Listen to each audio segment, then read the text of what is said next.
ஆண்டவராகிய இயேசுவின் நாமத்தில் உங்களை வாழ்த்துகிறேன்.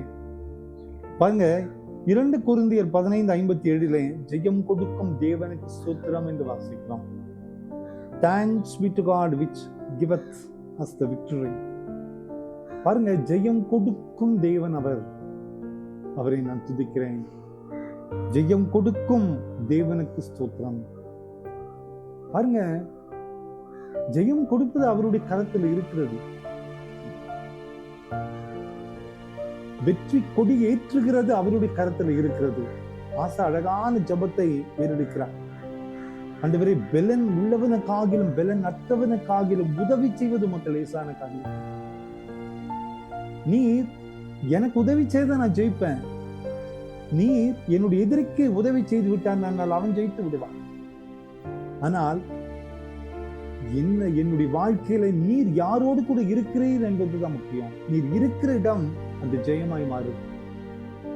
ஒருவேளை இன்னைக்கு நம்மோடு கூட ஆண்டவர் இருக்கும்போது அந்த ஜெயமுள்ள ஒரு வாழ்க்கையா இருக்கும். இதுதான் ஆண்டவர் சொல்லுகிறார். நான் வெற்றியை தரக்கூடிய ஆண்டவர் யாருகிட்ட இருக்கிறாருங்கிறத முக்கியம்.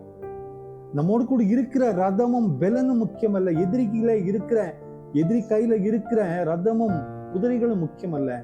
ஆண்டவர் யாரோடு கூட இருக்கிறார் என்பதுதான் முக்கியம். அவர் எங்க இருக்கிறாரோ அங்கு வெற்றி கிடைக்கும். திருமறை சொல்லுகிறது, அவர் ஜெயம் கொடுக்கும் தேவன், அவர் ஜெயம் கொடுக்கும் கடவுள். ஆண்டவர் நம் பட்சத்தில் இருந்துட்டான்னா நம்ம வாழ்க்கையில ஜெயம் உண்டு. அவர் குடியேற்றி விடுவார். ஆண்டவர் ஆசாவோடு இணைகிறார்.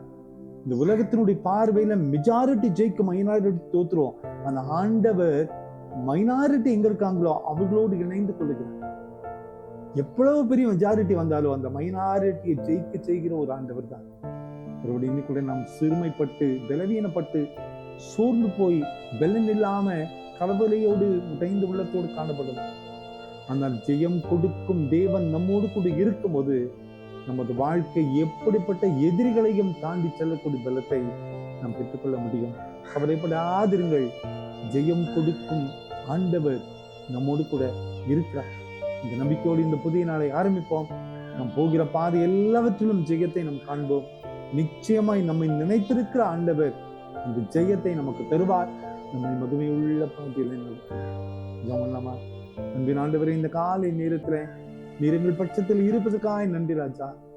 எங்களுக்கு இருக்கிற இந்த ஆஸ்தி சொத்துக்கள் படை பலன் அல்லப்பா, நீர் எங்க இருக்கிறீர் என்பதுதான் முக்கியம். எங்கள் பட்சத்தில் இருக்கும்படியாய் வந்து அழைக்கிறோம். நீர் ஜெயம் கொடுக்கிற தேவன் எங்களோடு கூட தங்கிறோம். தோல்வியே சந்தித்துக் கொண்டிருக்கிற எங்களுடைய வாழ்க்கையில நீர் ஜெயத்தை கட்டளையிட்டு தர வேண்டுமா கேட்கிறோம்ப்பா. நீர் பட்சத்தில் வாரும் அற்புதங்களை செய்யும். இந்த செய்தி கேட்டுக்கொண்டு ஒவ்வொருவரையும் பலப்படுத்தும்.